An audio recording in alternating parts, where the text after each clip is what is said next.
All right, peace, family. I wanted to show you how Black society has been led from the shadows, and a lot of stuff that we think is organic and grassroots are actually government agendas. So let's get into it. The Indian Termination was a policy of the United States from the mid 1940s to the mid 1960s. It was shaped by a series of law and policies with the intent of assimilating Native Americans into mainstream American society. Assimilation was not new, since the belief that indigenous people should abandon their traditional lives and become what the government considers civilized has been the basis of the policy for centuries. However, what was new was the sense of urgency that with or without consent of the tribes must be terminated and begin to live as Americans.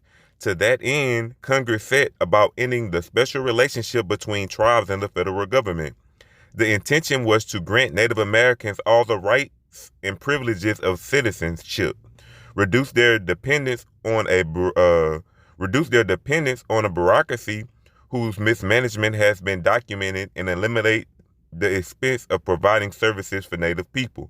So the point of the Indian Termination Policy was to assimilate Native Americans into basically American culture. But it took place between the 1940s and the mid-1960s. In practical terms, the policy ended the federal government's recognition of the sovereignty of the tribes, trusteeship over the Indian reservation, and the exclusion of state laws applicability to Native persons. From the government's perspective, Native Americans were to become tax-paying citizens subject to the state and federal taxes, as well as laws from which they had previously been exempt. So the founding of the Constitution says it lays out that Indians wasn't taxed. So this is a way to assimilate and get more tax and workforce, more jurisdiction, and more land. So all of this was a great agenda for the United States. So now let's go into how this ties in with Black Americans. So land loss has plagued Black America since emancipation. It is time to look again at Black common and collective ownership. So at their peak, in 1910, African Americans farmers made up 14% of all U.S. farmers, owning 16 to 19 million acres of land. So I'm just trying to show you the gradual land loss, because as we're going through this Indian Termination Policy, what we notice is the Black migration.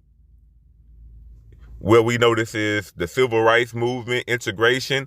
All of this took place around the same time, because it was the same group of people that was being targeted. By 2012, Black Americans represented just 1.6% of farming communities, owning about 3.6 million acres of land. Another study shows a 98% decline in Black farmers between 1920 and 1997. This contrasts sharply with an increase in acres owned by white farmers over the same time period, because it was all an agenda.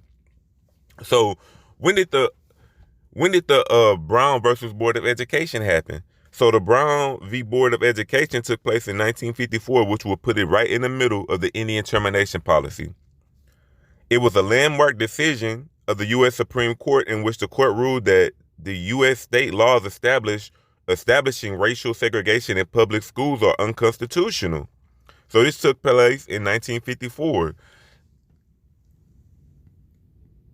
The practice of segregating and discriminating in housing opportunities based on race has a long history in the United States. Until the American Civil Rights Movement in the 1960s, segregated neighborhoods were enforceable by law. So we're going through it. They was able to segregate you until the Indian Termination Policy, which superseded the Civil Rights Movement.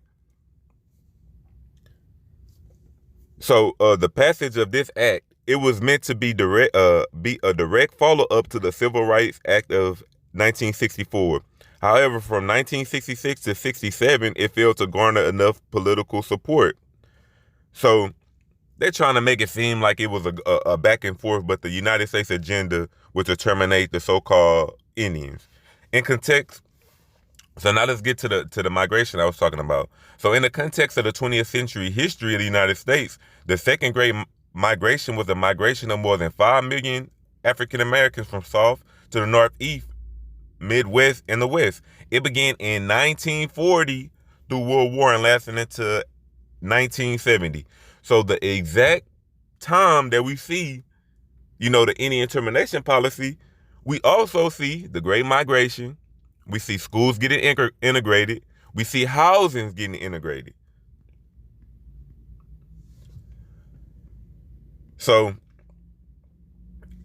in the 1900s, only 1/5 of African Americans in the South was living in urban areas. By 1960, so from the 1900s to the 1960s, half of the African Americans in the South lived in urban areas. And by 1970, more than 80% of African Americans nationwide lived in cities.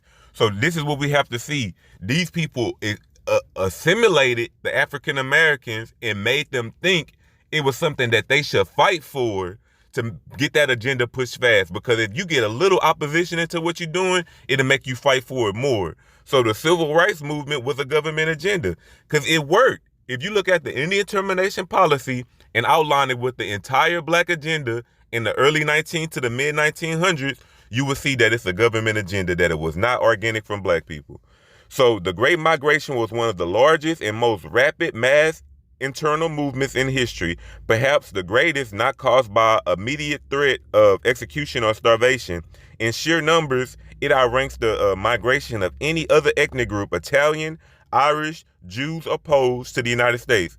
For blacks, the migration meant leaving what had always been their economic and social base in America and finding a new one. So I just wanted to show you, just because you get a lot of black people and black faces around something does not mean it's an organic black movement.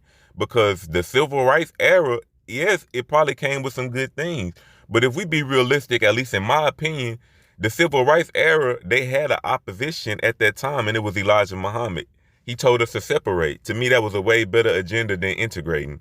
Not segregation, but separate, meaning we do our own thing. We have our own land, government, legal system, and institutions. That's what we should have been doing instead of trying to get closer to white people. But I just wanted to show you, though, that the Indian Termination Policy took place hand in hand with the civil rights movement, with the mass migration, with integration of schools and housing. But this is a Free Black Society presentation. Watch you pulling your strings. Peace.